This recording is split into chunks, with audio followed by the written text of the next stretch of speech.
You are listening to WIN on KZKO. Check them out every Monday from 4 to 5 p.m. Mountain Time. Only on KZKO The Vibe. Ladies and gentlemen, prepare yourself for the WIN Show on KZKO. Take part with the cast by sending your suggestions for each segment throughout the week or during the show by hitting them up on Facebook at World Improv Network, Twitter at World Improv Net, or the WIN KZKO blog. Now, enjoy the show.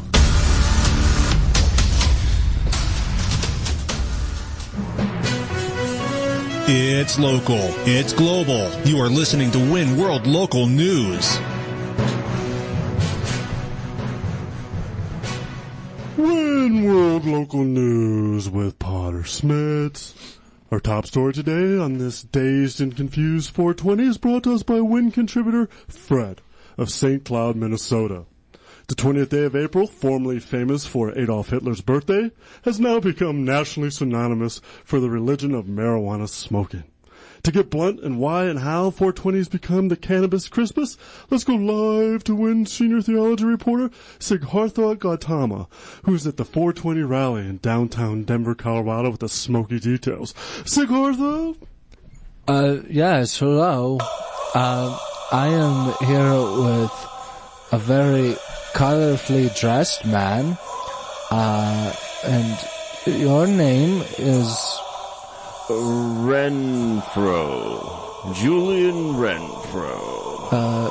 Julian, why have so many people come out to commemorate and celebrate this substance called marijuana?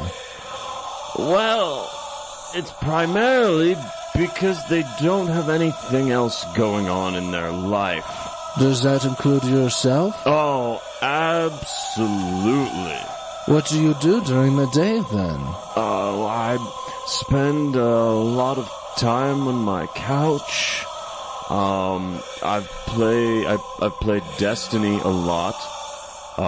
Still trying to get that sledgehammer god gun that is so hard. It's Gallahorn! What about Gallahorn? Yeah, the Gallahorn. See, and that's the other Seems thing. like everybody here is playing Destiny.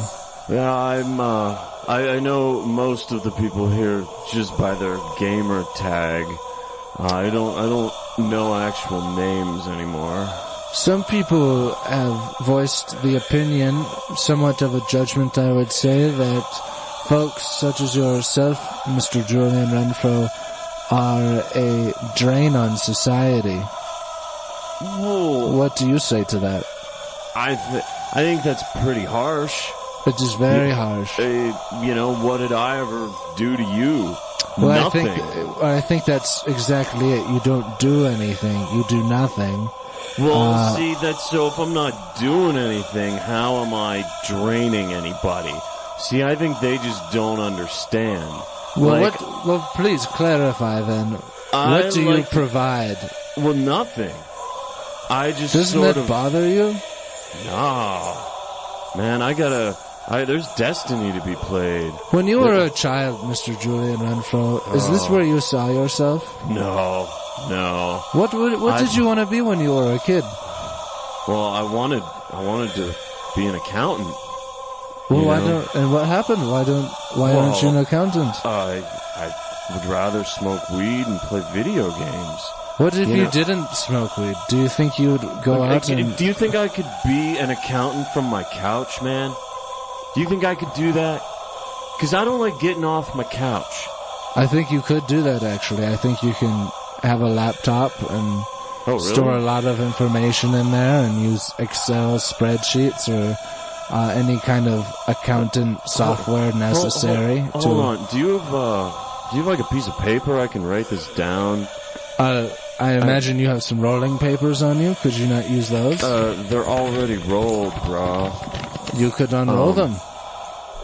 Well, then where am I going to store Here, let me my help weed? you. Hey, man. You're sorry. really Here you go. harshing my mellow. Well, okay, well, that's a waste. Do you have a pen? I think you're a waste, Mr. Julian Renfro. Potter Smittss, harshing everybody's buzz. This is reporter Siddhartha Gautama. Back to you. Well, thank you, Buddha. You weren't as friendly as I thought you'd be on that interview, but nonetheless, you got some good information from him. Our next story keeps us high in the sky, and it was brought to us by WIN contributor Jerry of Washington, D.C. 61-year-old retired Florida mailman Doug Hughes flew his gyrocopter onto the lawn of the U.S. Capitol to personally hand-deliver 535 letters to men and women of the U.S. Congress. WIN White House reporter Nosy Nancy has just broken the news on what was written on those letters by mailman Mr. Hughes. So let's go live to Washington, D.C. and get the Snoop Doggy Dog around the details on this breaking story. Nancy, what's going on out there? Yes. Thank you, Potter. I am here with Mr. Hughes, fresh out of his cuffs after kind of invading, shall we say, the Capitol. Now, you have made quite a fuss with your delivery system, but what's been lost is the message. Now, Mr. Hughes, what did you have to say that was so important? I want to say that there's nothing more important than delivering the mail. I think people really underestimate the value of the U.S. Postal Service, and I'm just trying to remind people how important it is that the mail gets delivered, see?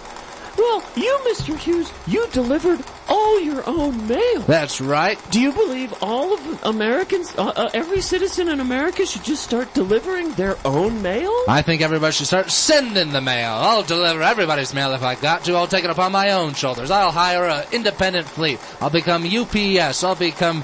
what are those other guys? DHL? DHL, yeah, that's right. FedEx. I'll beat them all to the punch. That's right. I'll get your mail to where you need to get it quicker than anybody else. Well, now, I hate to be a bit of a negative Nancy. Go for it. Be a negative Nancy, Nosy Nancy. Well, there's if you're delivering mail all over the country, there's basic physics getting in the way of... it would take a while. Physics? Physics means nothing to me. I'm an American, and an American has dreams, that's right, and they pursue them relentlessly if they've got to.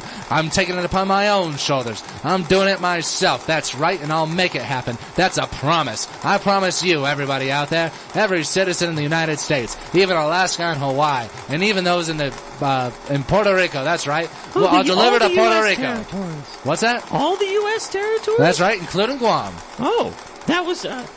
I actually have some relatives in Guam. Do you have a letter or a package you'd like delivered to them? I'll deliver it. No, I just send email. I actually haven't sent a letter. How can you say more like evil mail? Come on. It's E. What does that stand for? Enemy? Or undermining? Fast. It's also, Garrett, I know that it gets there immediately. Oh, do you? Do you? Well, yeah, because they respond. Well, and it's free. What about that? What about the personal? What about that personal touch that comes with somebody knocking on your door and saying, "Howdy, mister," or "Howdy, ma'am. Here's the mail. I'm proud to bring it to you, and I'm proud to be an American." Well, that sounds really annoying. And annoying? Is patriotism annoying? I swear, maybe you're the enemy here, Nosy Nancy. Maybe you should get off the grounds of the White House. Maybe I made a big deal about landing right here in the middle of the lawn, but I think you're an enemy of the state. I am an enemy of waste, sir. And frankly, I'm tired of paying for postage. I say good riddance to the mail system. Well, I'll deliver you back to where you came from, and that's hell as far as I'm concerned. Well, you can go ahead and try, Mr. Hughes. I will. You're championing an out... Ow! Hey! What's back to you, Potter? Wow. Didn't know that was going to happen. Well, anyway, let's head on over to the World Sports Desk and check in with Fired Up Frank, who's in Lima, Peru for the World Grocery Store Checkout Championships. How's the competition looking down there, Fired Up? Wow! Potter, it is... fast and furious here. We had a brief hiccup when there was a bag shortage. We ran out of paper bags. But locals have been manufacturing their own paper bags from llama hair to fill in. And after we got over that hiccup, there was a 2-hour break in the competition. But now we're back, and we have competitors from all over the world are just scanning and packing.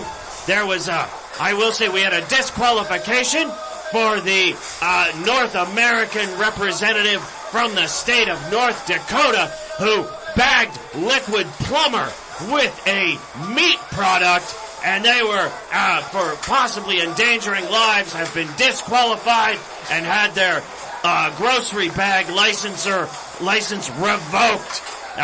We expect the competition to continue for about 6 more hours, and we'll see if the representative from Zimbabwe can maintain their lead. Well, thank you, Fired Up. I didn't know it was that detailed of a sport that you have to have licenses to be a grocery store bagger. Wow, very informative. Well, let's head over to the world weather now and check in with Tulip Sunspring, who's in the Serengeti Plains of Tanzania. What's the weather looking like over there, Tulip? I have to be really quiet right now. As you can hear, the predators are out. A lot of, I don't know if they're coyotes, but they're wild. But it's a clear sky. I can see the stars. And I wish there was some moonlight, because then at least then I could see. But it's really dark. And I have to, I think I see something moving in the bushes. Oh my god, oh my god, oh my god, oh my god, oh my god, oh my god, oh my god, oh my god, I gotta go, I gotta go, I gotta go, oh my god, oh my god, oh my god. Wow. Oh my god. I hope Tulip makes it back on that assignment. I'm sorry if I sent you over there to your death. I hope you're not a hyena's little steak. Well, anyway, thank you all for tuning in to WIN World Local News. I'm Potter Smittss. Stay tuned for Community Court next on the World Improv Network. Give the WinCast your suggestions via Facebook, Twitter, or the KZKO Win blog during the commercial break of a case that needs to be heard during Community Court. Next on KZKO. You are listening to WIN on KZKO. Check them out every Monday from 4 to 5 p.m. Mountain Time. Only on KZKO.